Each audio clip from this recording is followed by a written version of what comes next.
Et qui est cet homme, hanté par ses souvenirs de guerre, présents tout au long du récit? Il risquera sa vie pour venir en aide à Nika. Il tuera pour la protéger. Pourquoi?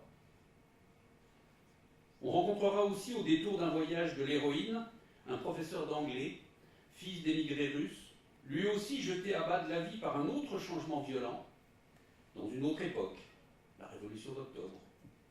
On verra comment ses parents ont dû quitter la Russie sans rien, et comment ils ont survécu à la misère en Chine. Certains s'en sont sortis, d'autres pas. Tous ces personnages, ballottés par les événements qu'ils ne contrôlent pas, accompagnent la fuite du personnage principal poursuivi en Russie, en Belgique, à Singapour, à Londres, par les tueurs d'un roi de la pègre qui veut lui reprendre ses diamants. Certains l'aideront, d'autres tenteront de s'en prendre à elle. Un seul parviendra à la sauver. Nina Pushkova nous invite à descendre dans son roman au-dessous de l'intrigue policière, qui pourtant justifierait à elle seule l'intérêt que ce livre éveille chez le lecteur. Elle fait preuve de ses talents d'écrivain, de scénariste, et de sa capacité à analyser la psychologie de ses personnages, qui prennent alors un relief particulier. Il n'est donc pas étonnant que l'un des plus grands metteurs en scène de cinéma russe contemporain ait manifesté son intérêt pour ce livre. L'auteur dédicacera son ouvrage à la fin de la présentation, dans le hall. Je vous remercie de votre attention et Nina, merci pour ce livre. C'était un honneur et un plaisir d'éditer ce livre.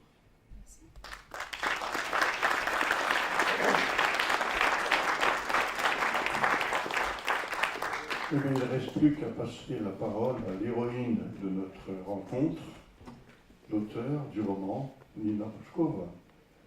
Et après des dédicaces, nous aurons la chance de vous proposer un petit verre dehors, mais je pense que la parole est à Nina. Bonsoir. Je vous remercie beaucoup d'être ici. И мне очень приятно, что здесь, где звучат очень часто политические речи, политические выступления и политические встречи, вдруг говорят о художественной литературе. Et c'est d'autant plus agréable pour moi qu'ici, où généralement on... 1, 2, 3. Et c'est d'autant plus agréable pour moi qu'ici, où généralement on parle plutôt des sujets politiques, aujourd'hui on traite des belles lettres. Эта книга в русском варианте называется «Богиня Победы». En sa version russe, ce livre a pour titre La déesse de la victoire. И я хочу рассказать, а вот здесь вот вы увидите, что я родилась в моей биографии, на прозации, вы увидите, что я родилась в день смерти Сталина. Et aujourd'hui, et là, sur le livre, vous verrez la date de mon naissance, c'est le jour de la mort de Staline. Что это значит для русских смерть Сталина? Я не буду вам долго рассказывать, я просто расскажу, что это значит для нашего поколения. En fait, qu'est-ce que cela signifie? Qu'est-ce que cela signifiait pour les Russes, la mort de Staline? Je ne peux pas en parler, je vous dirai juste qu'est-ce que cela signifiait pour ma génération. Для нас, кто никогда не видел Сталина живым, мы все, родившиеся в этот год, воспринимали себя победителями. Nous, ceux qui ne l'ont jamais vu de son vivant, tous ceux qui sont nés cette année, l'année de sa mort, nous nous voyons tous comme des vainqueurs. При том, что мы могли быть детьми, дошкольниками, маленькими, большими, вся нация ощущала себя победителями.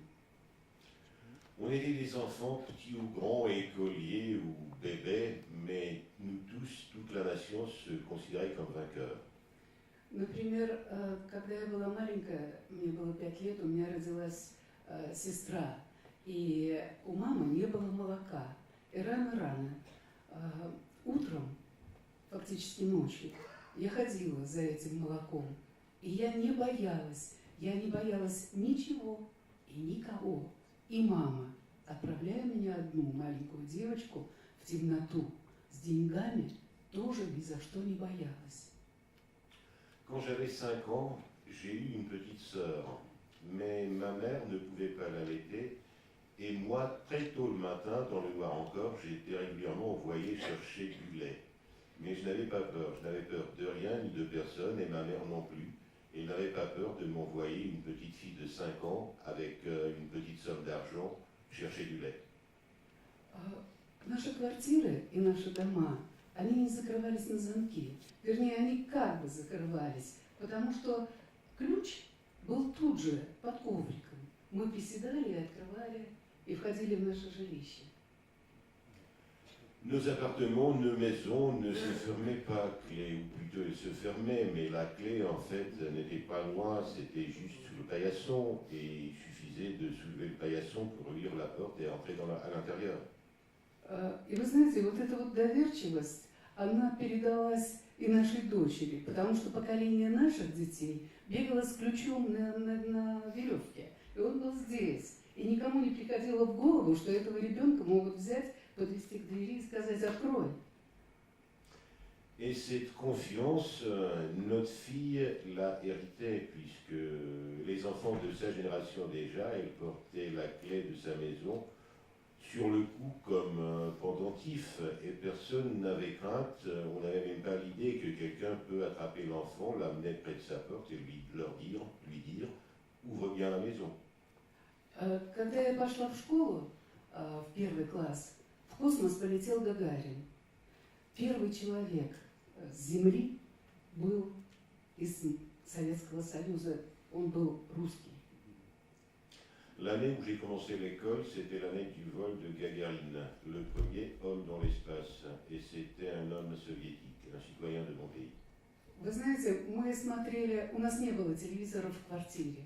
Обычно собирались все в какой-нибудь квартире или доме, где был этот телевизор. И смотрели, много народу набивалось в дом. Всех пускали, поили чаем. И мы смотрели этот момент, когда Гагарин шел докладывать Хрущеву, что он благополучно вернулся на Землю из космоса. Quand j'étais petite, on n'avait pas de téléviseur. Il n'y en avait pas à la maison tout simplement. Et on se rassemblait chez des amis, chez des voisins, chez quelqu'un qui l'avait pour regarder ce moment où Gagarine a fait son rapport à Khrouchtchev. Je suis revenu de l'espace. И моя младшая сестра, которая половину алфавита не выговаривала, увидев Гагарина на красной дорожке, она вдруг сказала «Снурок, Снурок». И все увидели, что у него развязался шнурок, ботинок. И вся страна замерла, переживая за первого космонавта. Et c'est en ce moment que ma petite sœur, elle était encore petite, elle avait du mal à prononcer la moitié de l'alphabet. En regardant l'image de la télévision, elle a dit le lacet. Et nous nous sommes tous aperçus que Gagarine avait un lacet défait. Et tout un pays a coupé le souffle en se posant la question s'il marche dessus ou s'il ira tout droit. И вы знаете, и когда он дошел с этим, да, и тут один из переживших войну людей, он сказал: «Майор Гагарин, дойди, не упади». И вы знаете, я не знаю, кто такой майор, ну что знают дети. У меня навсегда почему-то в голове возникло, что вот это герой, майор какой-то, и он дошел, и он не упал на этой красной дорожке, и он прилетел к нам из космоса. Поэтому для нас, переживших все это у телевизоров, мы люди, которым принадлежит космос, которые мечтали о том, что на Марсе будут цвести яблони, и что на пыльных тропинках далеких планет будут наши следы. Et c'est en ce moment que quelqu'un de nos voisins, c'était un ancien combattant de la Grande Guerre, il a dit commandant Gagarine, tiens-toi, ne tombe pas. Moi, je ne comprenais pas qu'est-ce que cela signifiait, commandant. J'ignorais les grades militaires. Et j'ai eu l'idée que commandant, cela veut dire un héros. Donc pour moi, ces deux mots sont associés pour toujours depuis. Et depuis ce temps-là, nous, les gens soviétiques, nous sommes tous des héros. L'espace nous appartient et nous appartenait. Et nous avons rêvé des pommiers sur le Mars, nous avons rêvé de laisser nos traces sur les sentiers poussiéreux des planètes lointaines. А потом я поступила в институт, и пришло время любви.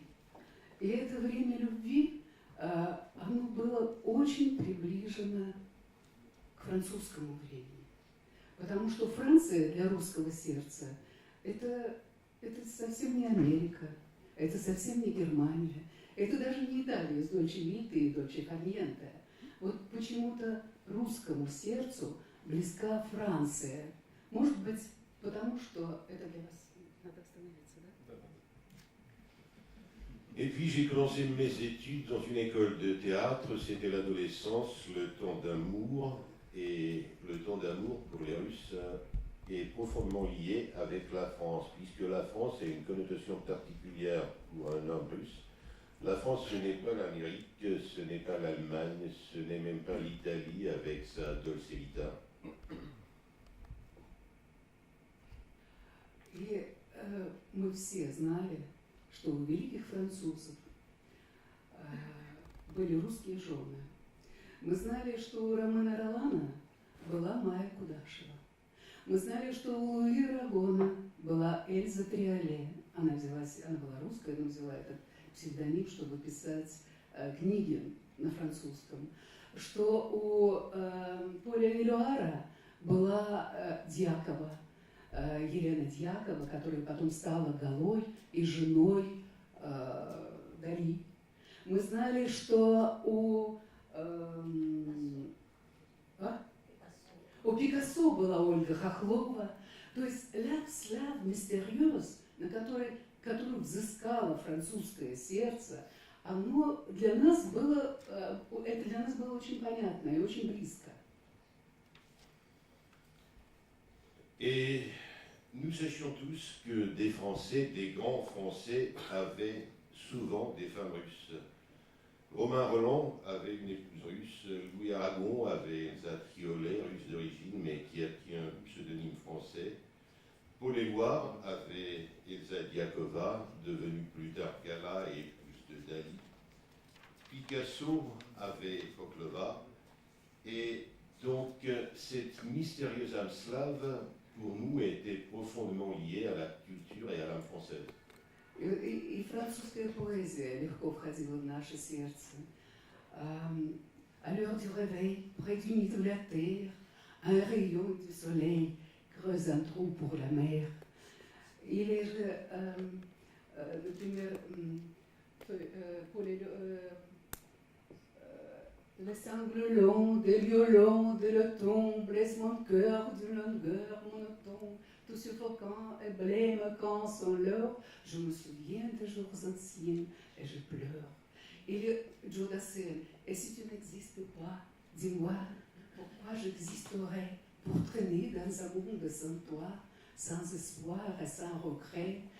Et si tu n'existes pas, j'essaierai d'inventer l'amour comme un peintre qui vient à ses doigts, qui voit sous ses doigts naître les couleurs du jour. И вот для нас Франция это была страна, завораживающая и языком, и поэзией, и историей. Et c'est pourquoi nous étions toujours si sensibles à la poésie française. La France était un pays fascinant pour nous, un pays fascinant par sa langue, un pays fascinant par sa culture, par son histoire, par sa poésie aussi. И когда пришла пора влюбляться, и я встретила своего мужа, он мне, правда, встретился не сразу, но я встретила своего мужа, и я была убеждена, что он должен говорить по-французски. Потому что все любят. Поэтому, встретив мужа, я ему сказала: вы знаете, Алеша, у нас будет вечер французской поэзии в институте, и я вас приглашаю, потому что я буду читать Горация, монолог Сабины, Je suis romain, hélas, puisque Horace est roman. Je n'ai reçu ce titre en recevant sa main. Et lorsque j'ai rencontré pour la première fois mon époux, j'ai compris tout de suite qu'il devait parler français, qu'il fallait qu'il parle français. Et je lui ai dit, Alexei, vous savez, nous aurons chez nous à l'université une soirée de poésie française, je vous invite, puisque moi j'y lis Horace. Я вдруг увидела, что мой молодой человек совсем не впечатлился. Я подумала, как плохо он не говорит по-французски. Ну, ладно, решила я и решила перевести, значит, стихотворение одно «Адель Малят, сонет ля, эль трист, эль Адель». Вот это попроще стихотворение. Ты его понял? Ведь вы же учите французский в вашем институте, спросила я его. Il n'a pas réagi, ou plutôt sa réaction était peu spectaculaire. Je me suis dit, mince, il ne parle pas français, à qui j'ai affaire? Je lui ai dit, tenez, j'ai quelque chose de plus simple, ça vous devez le comprendre, au moins vous apprenez le français chez vous à l'université. И он начал мне читать стихи на французском и свои переводы книг. И я поняла, что это не мой французский. Et c'est en ce moment qu'il s'est mis à me lire des poèmes français accompagnés de ses traductions qu'il a fait lui-même. Et j'ai compris que oui, son français, ce n'était point le mien. И тогда единственный мой... Ma réaction était peu spectaculaire parce que ça m'amusait. Parce que voilà, je voulais qu'elle raconte encore plus de Racine, d'Adèle est malade. Et je me disais, mais quelle doit être ma réaction? Et puis j'ai choisi une poésie de Paul Éluard et je le lis en français, cette poésie, et ma traduction de cette poésie. Voilà, c'est pour ça que je ne réagissais pas, parce que ça m'amusait de l'entendre parler français. Я ему сказала, да, мой, конечно, французский, это не твой французский. Но зато сейчас я спою тебе песню древнерусскую, которую исполняют в деревнях, в наших деревнях, на свадьбах. Alors je lui ai dit, moi, je vois bien que ton français est beaucoup meilleur que le mien, mais écoute, ça, tu ne pourras pas le faire, je vais te faire un chant en slavon, un chant ancien qu'on chante toujours dans les villages. И я запела. Вьюгу над водой, ой, вьюгу над водой, вьюгу над водой завивается.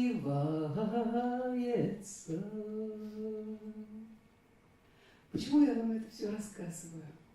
Я рассказываю вам это потому, что книгу мою читать надо не как детектив. Хотя в русской версии там даже кинжал нарисован. Alors je me suis mis à chanter. Mais pourquoi en fait je vous raconte tout ça? C'est pour dire juste que mon livre, il ne faut pas le lire comme un simple polar. Quoique, dans l'édition russe, on a même un couteau sur la couverture. Я написала о русском характере. Я написала девушку, и чтобы было понятно, из чего мы все писатели пишут все равно о себе, какими они хотят быть, о себе, какими им не стать уже, или о себе, какие они есть.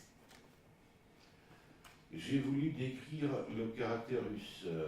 Ma personnage, en fait, quoi qu'on vous dise, tous les écrivains, ils écrivent d'eux-mêmes, de ceux qui voudraient devenir mais n'ont pas devenu, de ceux qui l'ont vécu, de ceux qui se sont imaginés. Поэтому у меня детектив присутствует, но он присутствует на такой психологической основе, которая тоже вам объяснит про Россию больше, чем вы знали, может быть, до того, как вы прочтете эту книгу. Вы знаете, вот когда берешь яйцо, а там нет желтка, то вроде бы оно и яйцо, а жизни там нет. Так вот я убеждена, что детектив, если там нет психологии, если там нет жизни, если там нет желтка и истории, он тоже пустой. Donc c'est un roman policier, c'est un roman d'aventure, mais cette histoire policière, ce polar, il est attaché au tissu de la vie, à la psychologie de l'esprit russe. Vous savez, c'est comme si on avait un œuf sans son jaune. C'est toujours un œuf, mais il n'y a pas de vie dedans. Donc, pour moi, un roman policier sans psychologisme, sans tissu de fond, c'est un œuf sans son jaune. И вы знаете, и что мне хотелось бы сказать, завершая свое выступление, это то, что Россия пережила только за последнее столетие 3 страшнейших катастрофы. Но это все равно остается местом силы. Она такая длинная, континуальная, что в ней каждый может найти свое место, где ты можешь оказаться и почувствовать себя другим, почувствовать себя сильнее, несмотря на то, что у нас были, мы знали страшные разрушения и страшные драмы. Вот. Et en conclusion, je voudrais vous dire que la Russie, mon pays, rien que siècle dernier, elle a vécu 3 tragédies absolument énormes, absolument universelles. Et néanmoins, elle reste toujours un lieu de puissance. Et elle est si vaste, elle est si étendue que chacun pourrait y trouver un lieu, une place, où il s'en sentirait différent de ce qu'il n'était auparavant. Вы знаете, конечно, прежде чем я пожалела, что я рассказала о содержании своей речи своему мужу, потому что он в своем выступлении сказал все то, что я планировала. Но закончу я. Пожалуйста. Vous savez, je regrette en fait d'avoir discuté de mon intervention de Jean-Louis avec mon époux, puisque lui, dans son intervention,